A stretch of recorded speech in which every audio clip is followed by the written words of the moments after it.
What's going on, you guys? Welcome to the Racy Podcast. This is your host, Cristopher Zamora. Welcome to the show. Today, guys, I have some news. I have some great news for the new Harry Potter series. They have finally revealed how Harry Potter is going to look like. The actor who's playing as Harry Potter, they have revealed his face. They have revealed how he's going to look like in the TV show. And I gotta say, man, looks exactly like the person in the cover of the book. Wow. Yeah, it looks exactly just like the person in the Harry Potter book, in the very first one, the original one. Looks exactly alike, man. And to be honest, they have shown other photos. They have shown how Hagrid, like the actor who came out from Shaun of the Dead, he is going to play as Hagrid. They have shown how he's going to look like for the TV series. And the other thing they have shown is the Dursleys, how they are going to look like as well. They have shown the uncle, the cousin, and also the aunts. Yeah, it looks decent, man. It looks actually great.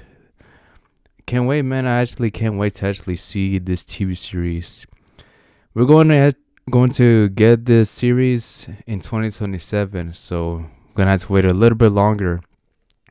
Next thing you know, you're gonna know that it's gonna be here by now in 2027. I'm not really sure what season is gonna come out on. I'm not sure it's gonna come out in spring or during the summer, maybe during the springtime, like early 2027.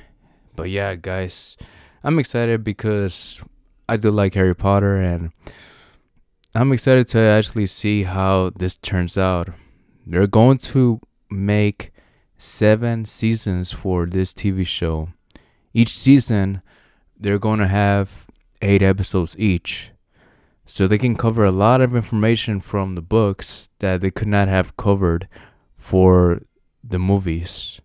And like for the actual trio, for Hermione, Harry, and Ron, like the actors beforehand, they did not, like the original actors I'm talking about, they did not had other like people playing as these characters. Like they only had to rely on the book. But these new kids, they can actually just do research on the actual characters themselves from the movies, and they also have the original books to read on. Hopefully they do well, but I guarantee you, if they actually do get the person right, I think they could actually just get their character right as well. If they look like the character from the book, then I'm sure they're going to act right. To be honest, they're going to get the character right. Yeah, Hagrid is gonna be played by what is his name? I forgot his name, but they came out on Shaun of the Dead. Let me see. His name is Nick Frost. There you go. That's his name. He played as Ed. He was Sean's friend in the movie. So yeah, he's gonna play as Hagrid. And Harry Potter, man, it is like one of those franchises that lots of people grow up on, especially me. I grew up first playing the video games. Like, to be honest, like that was how I got introduced to Harry Potter. Like the first thing that I noticed from Harry Potter was the first video game of Harry Potter and the Sorcerer's Stone. That was my introduction, right? That was my introduction to this Harry Potter world. And then that's when I noticed the books. The last thing that I noticed was the movie itself. Yeah, man. That's how it was for me. How do you got to find out about Harry Potter? Was it from the books, the movies, or the video games? But yeah, that was for me. The video games came first for this franchise. And I always liked this franchise ever since I got my hands on the first video game. It was so much fun, and I actually got to read the first book. That was the third thing that I actually did. First, it was the video games. The second was actually watching the movie, and I read the book last. They're all kind of different, but like the original thing was always the books. I always like the movies, and hopefully, man, they do good for this series because it is lots of people's childhoods, and hopefully they do not mess it up. I highly doubt it. I highly doubt it they will mess it up because now that they're like actually showing like behind the scenes photos, I feel like they're confident actually showing these characters, and they feel like they know what they're doing.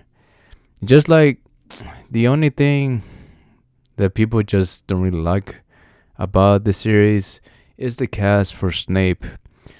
And yeah, it kind of does so because yes, the man, his skin it is dark. He's black.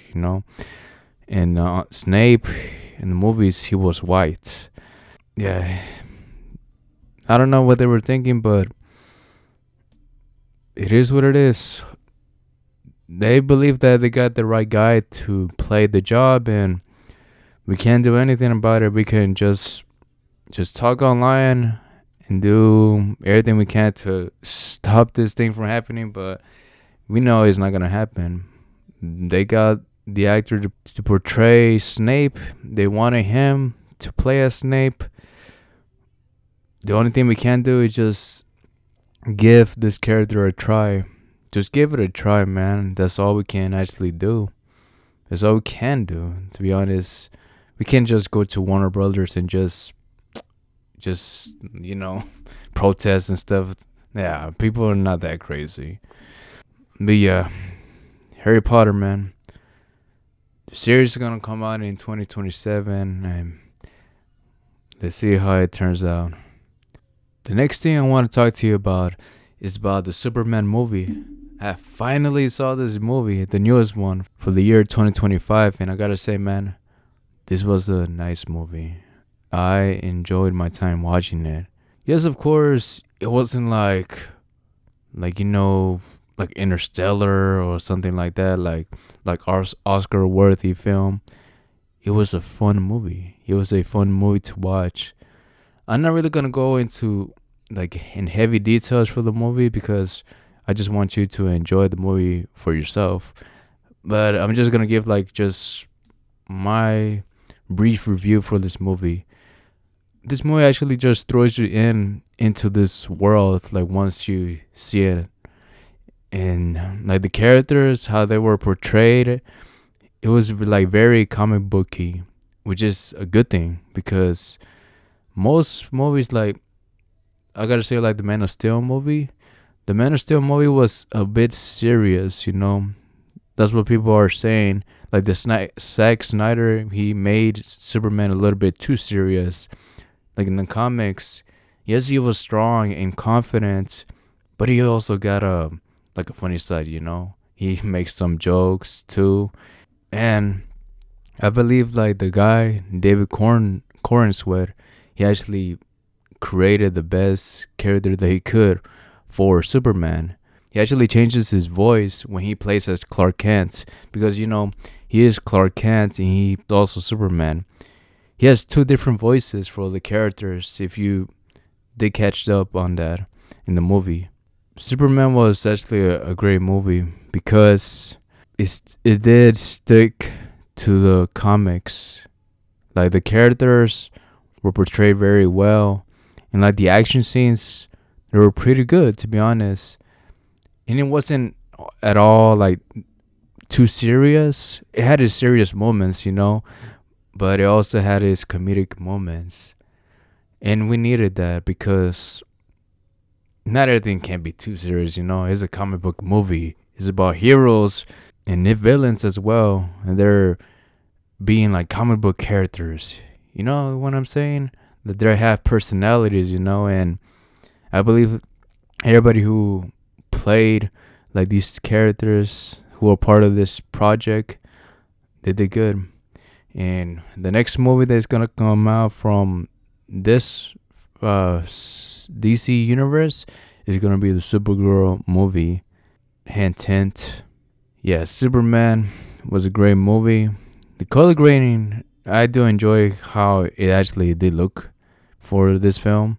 I think my favorite character overall it was Superman, but also did like Jimmy Olsen as well. Like he was a funny character too, and also Mr. Terrific too. These three characters, I think they were like the best ones. Oh, and let's not forget about the Green Lantern guy as well. They all, to be honest, like most of the people they did play their characters well. But like my favorite one was Jimmy Olsen. Yeah, he got the girl at the ending. That's so crazy. It's not really a huge like spoiler. I want to see what's next for this DCU. There is potential that it is going to be good. James Gunn was the right person for the job, man, and I think the next thing, yes, we're going to have Supergirl as the next movie, but like the series Peacemaker supposedly is going to follow was what happened on Superman, but we will see. It's going to have Peacemaker story, but maybe some other superheroes are going to come out on that TV show, the ones that came out in Superman. But yeah, man, Superman was a very good movie. And now that I just saw this movie like a few days ago, and now that I reflected on this movie, I gotta give this movie an 8 out of 10. It was a very enjoyable movie. If you're open-minded and if you still enjoy hero movies, then you definitely are going to enjoy this one. Superman was a fun movie, and probably I will give it another watch as well. Yeah, it was a good one, man. And now switching gears, guys. The thing I was just looking at before actually starting this podcast, it was Daniel Dubois versus Alexander Usyk 2. Usyk defeated Daniel Dubois again. This time again by knockout on the 5th round. This guy is good, man. Usyk had it on the bag. He knew how to counter against Daniel Dubois. He was just that great, dude. I don't know how Daniel Dubois actually defeated Anthony Joshua just like that, man. But I remember I was so surprised. It came out like 10 months ago, that fight. It was so surprising, dude. Daniel Dubois just destroyed Anthony Joshua in the 5th round. And now Usyk destroyed him on the 5th round. That's so crazy. Usyk it is just that great. He just became undisputed again on the heavyweight division, which is so freaking hard to do because that's like the main heavyweight. That's like the main division in boxing. And yeah, all the top guys, they're there. All the heavyweight guys, they're there. The ones that hit hard. And we always get like knockouts. He's good, man. Usyk, like the commentators, they were saying that he's already like the top 10. That's insane. That's insane for the commentators to actually say that. Him being on the top 10, like maybe even better than the current boxers like Terrence Crawford or Canelo Alvarez. Yeah, that is good. That is great for Alexander Usyk. For me, like I really wasn't catching on his fights until like later on, like in 2023, like once he had a fought like Anthony Joshua the second time. I think that's when I started actually following his fights. Like beforehand, before actually fighting Daniel Dubois the second time, he fought Anthony Joshua and Tyson Fury twice. So yeah, that was like the only times that I've actually seen him fight. And I also saw some highlights when he fought Derek Chisora. But yeah, that's what I've mostly seen about Alexander Usyk. If they're actually saying that he's like top 10, then that's awesome for him, man. Like I remember I was rooting for Tyson Fury to actually beat him, but he couldn't do it, man. He had 2 chances to take him down, but he couldn't. Alexander Usyk was just that great, man. And he deserves it, man. He freaking deserves being the top guy in the heavyweight division. In the post interview, he did mention that he's gonna take some time off, and once he comes back from his break, He's gonna try to fight um Joseph Parker next. Joseph Parker, maybe even a rematch against Anthony Joshua or Tyson Fury again. So yeah, and he's 38 years old, man. That's the crazy part. I like that he mentioned that 38 is still young. That is just a start. And like him just saying that at 38 years old, it should motivate people. It should motivate people like that are even younger than him, that you can do anything you want, man. You can accomplish anything you want. You just need to put your head right. You just need to stay focused, you know? And it was awesome, man. It was motivational. That's all I can really say about that, man. Yeah, Alexander Usyk, he is good, man. He's very great. And yeah, guys, that is it for this podcast. Hey, thank you so much for listening. If you guys did enjoy this podcast, make sure to follow it on whichever platform you are listening to it. If you are listening to it on Spotify, YouTube, Pandora, make sure to follow it. And also recommend this podcast to a friend or a neighbor that actually likes listening to stuff about pop culture stuff, combat sports, and anything horror related. Maybe they will enjoy this podcast as much as you do. And yeah, guys, that is it. Take care and live to the fullest. Bye.